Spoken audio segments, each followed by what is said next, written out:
Hi guys, welcome back to my channel. If you're a returning user, thank you so much for coming back and listening to me talk. If you are a new user, hi, my name's Nikki. I just come on here and I talk about content related to what it was like being pregnant through the pandemic, delivering, and how it's been like raising a newborn in quarantine. So yeah, we're just gonna jump right into this video. I want to preface it by stating um, if you don't really do well in terms of hearing other people's opinion, this probably isn't the video for you.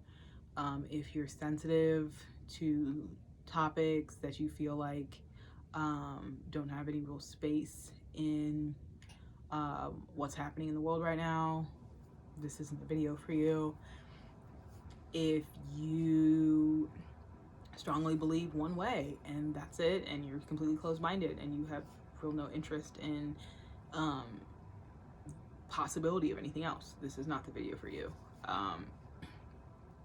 This is obviously my channel, and I think I say in my opinion a lot because I feel like people who watch this, I want to be aware that you all are aware that I understand that this is just an opinion and that I don't, you know, nothing that I'm saying is etched in stone. It's not fact per se.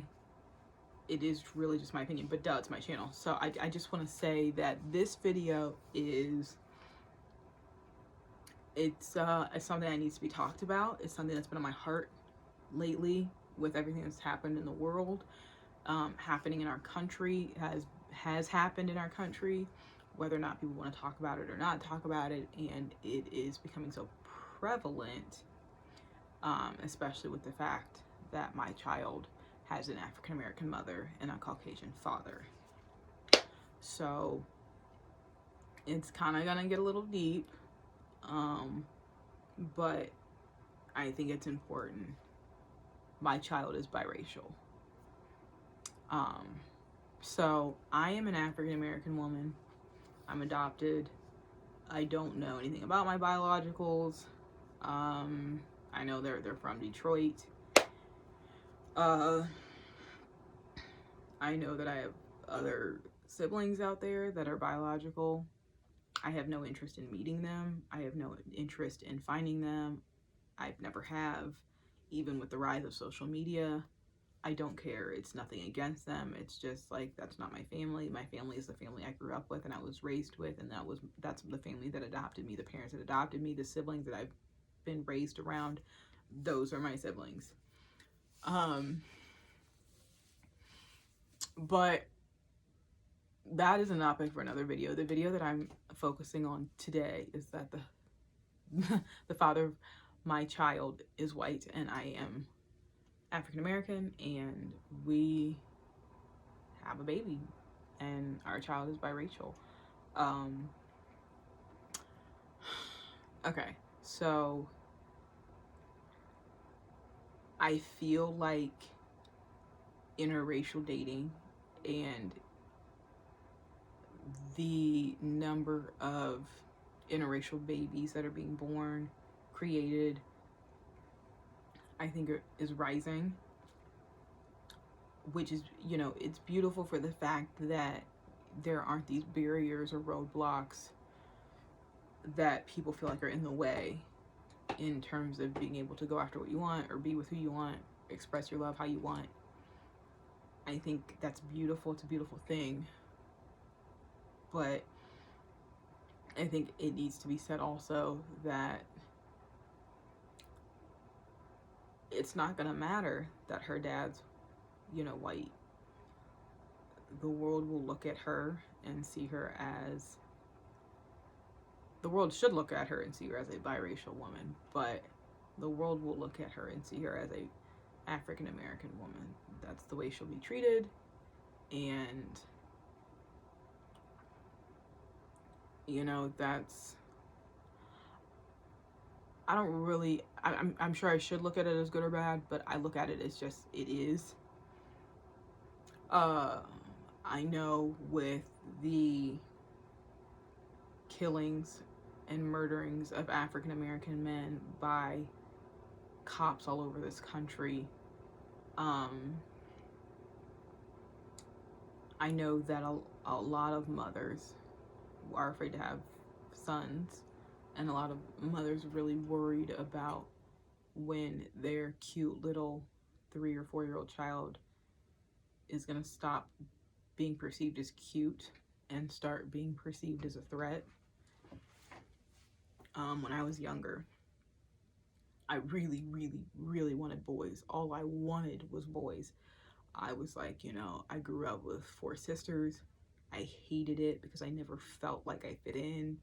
I always felt like I was always just never quite getting it, what it really meant to be a girl, how it meant to, look around and see the fact that every single one of my sisters were interested in shopping or nails or hair, and I just didn't care.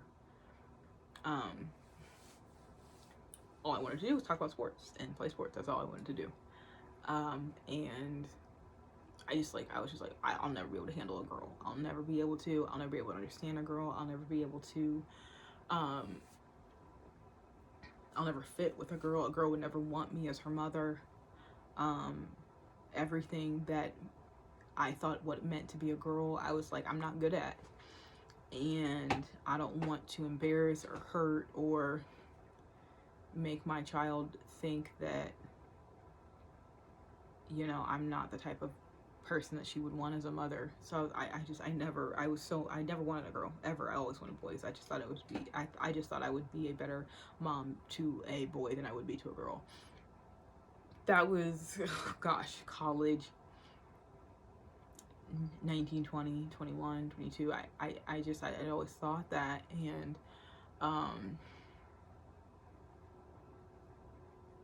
even though George Floyd sparked such a protest, and it's a beautiful thing that it did, in some ways 2020 needed to happen because things needed to be brought to the forefront. And while we were all on lockdown during a pandemic, things that may or may not have gone by the wayside had people been going about their days as is pre-pandemic,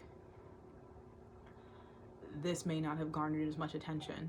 Without sports, without going into work, with schools being on shutdown and lockdown, with states all over the country being on a lockdown, things were brought to the forefront that made people pay attention.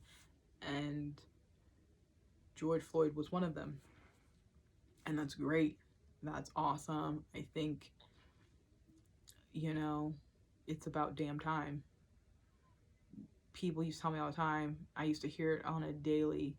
I mean, I live in the suburbs. The community that I live in is probably like 99% white. I get talked about all the time. Oh, I'm blacker than Nikki. Oh, Nikki's so white. Whatever. If you speak well and you're educated, and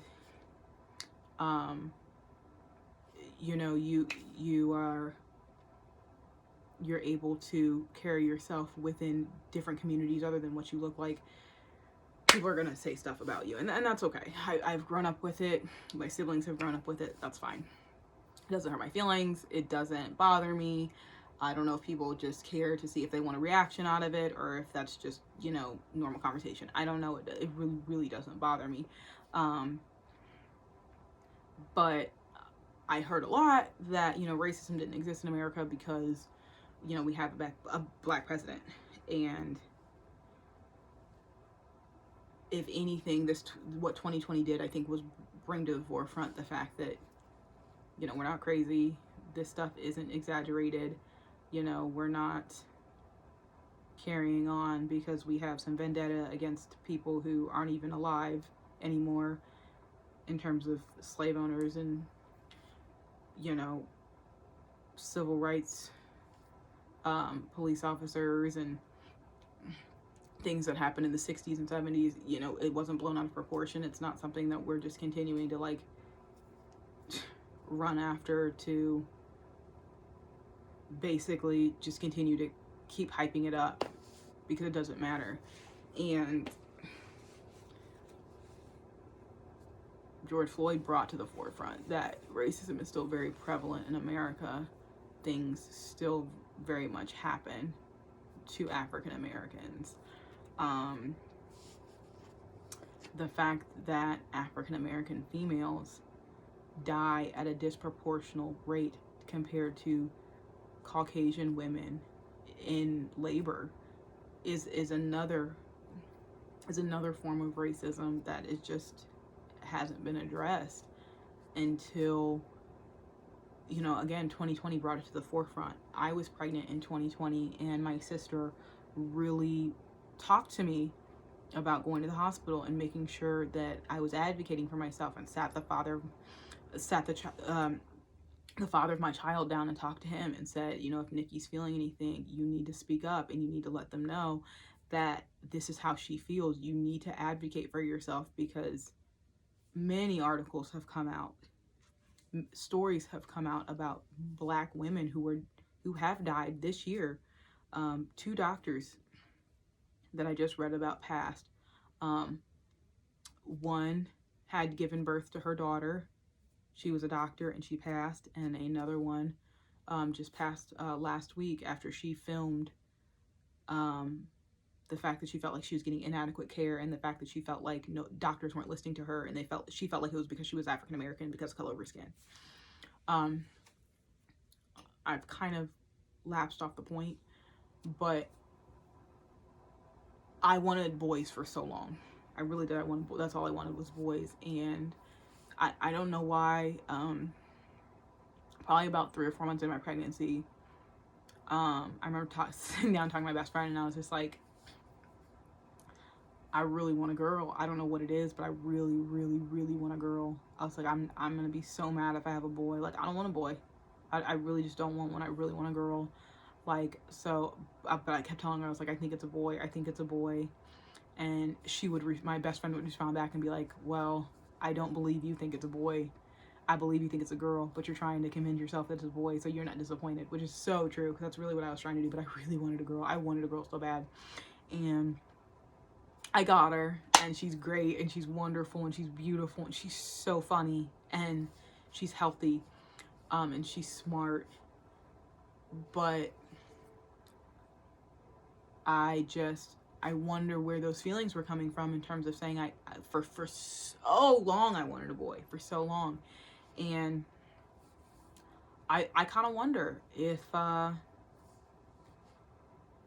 things that had progressed in 2020, I mean, even since the cries of the George Floyd murder, even since that has happened, I mean, every single time I click on like my news, or like something comes, I turn the television on, like some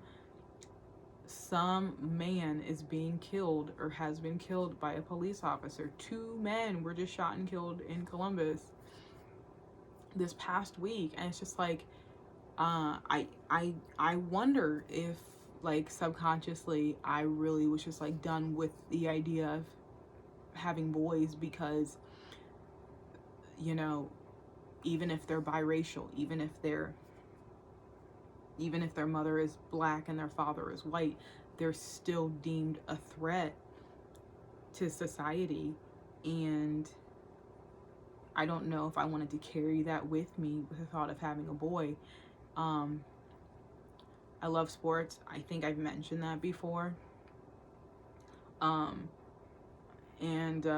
It's really wonderful what, you know, the sports community has done in this past year for social and racial injustices.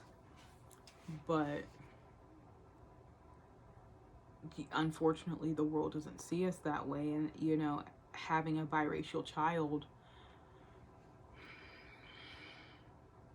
you know, I worry about her. I think I'm going to raise her right, and I think I'm going to raise her surrounded by a whole colorful group of people, to know not to be afraid of anybody, but to be aware of the fact that, you know, people aren't necessarily going to like the fact that your Black mother and your white father got together.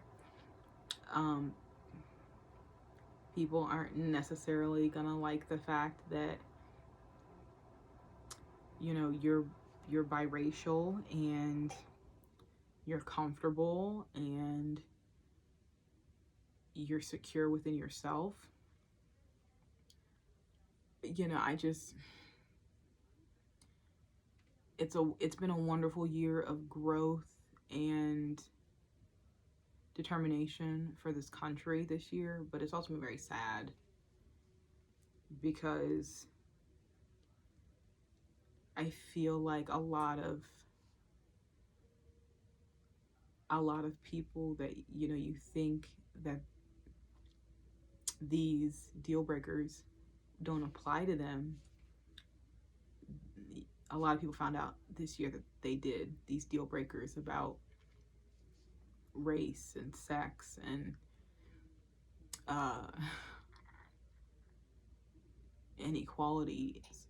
You feel like you know people, and you feel like these deal breakers don't apply, and they did. They applied to a lot of people this year.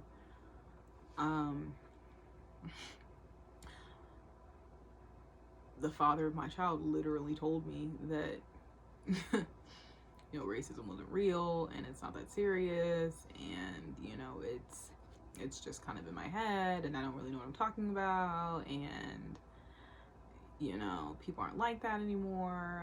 Yes, it was back in the day, but everybody's moved on. And like 2 days later, something happened where he's from, where an African American man was hanging out with his friends. Some of them were white. It was over a 4th of July weekend, and these other Caucasian men got mad, or there was an altercation of some sort, and they like banded together and were trying to like hang a noose around his head and like hang him, or some type of situation that happened like that. And multiple people captured it on video, and it was sent to the police office, and the police office said even with the video there wasn't enough evidence to charge anybody with a crime, even though it was on blatant video. And you know, having a child with a black woman, I think, has really opened up his eyes to see, even though so much has changed, so much has not at all. And it's just, we still have ways to go. We still have miles to go. And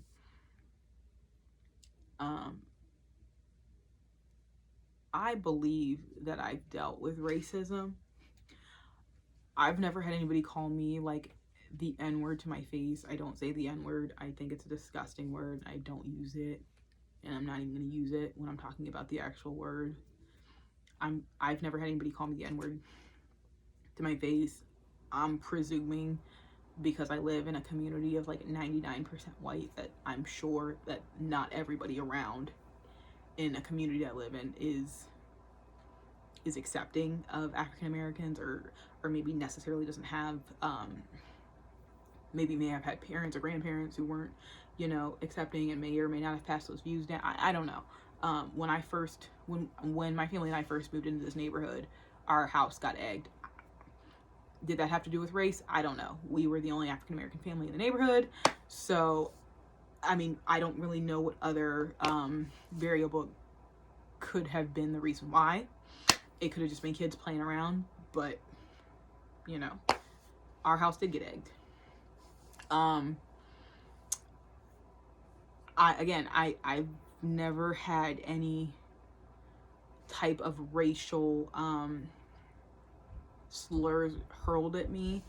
I'm actually very comfortable in the community that I live in. I think for the most part, everybody's done a great job of welcoming us. That doesn't mean that behind closed doors they may feel a certain way. That's fine. What you do behind closed doors is between you and God. But in my personal opinion, I've been okay. I've felt really normal. And I hope that for my daughter, who is biracial and will have her own battles that I'm sure will get brought to the surface, in terms of not being white enough for, you know, white people to hang out with, but not being black enough for black people. Huh? Are you awake? Yeah, Can you come up? I'm gonna be in a bed. absolutely. Okay. Um, so, and what if she decides she wants to, date a Caucasian man, and, he thinks she's cute, but his family may not approve, or, she wants to date an African American boy, but his parents see her dad, and his big scraggly beard, and his America flag, and thinks that he doesn't care about anybody else but just the people that look like him. There's just a multitude of different scenarios that I don't want her to go through, but as as a woman, as a biracial woman, she's going to. And that's it's I'm so proud that I have a daughter, because I think that with my experiences of being adopted and raised in such a predominantly Caucasian community, and learning how to navigate the ins and outs of that, and where do I fit in, where do I feel like other people like me as much as I like them. I think there's just a whole world that I'm really proud to help her navigate. But it also is sad that this year of 2020 has made so much apparent, and made so much apparent to people who didn't believe it was real. And so my child is biracial, and that should be the last thing that I'm concerned about. Her health and her well-being, and her insecurities and securities, and her development, and her race and what she looks like should be the last thing that I worry about. But it's not. It'll be the first. Like I said, this is a really deep conversation. Let me know what you think. If you have any questions, comments, or you want to drop anything by on this crazy wig that I'm wearing. If you have if you're have a biracial child, or if you're pregnant with a biracial child, let me know. But thank you guys so much. I don't know if I'm gonna put this up before or after the new year, but if it's after, everybody have a safe new year. We'll see you in 2021, okay? Bye.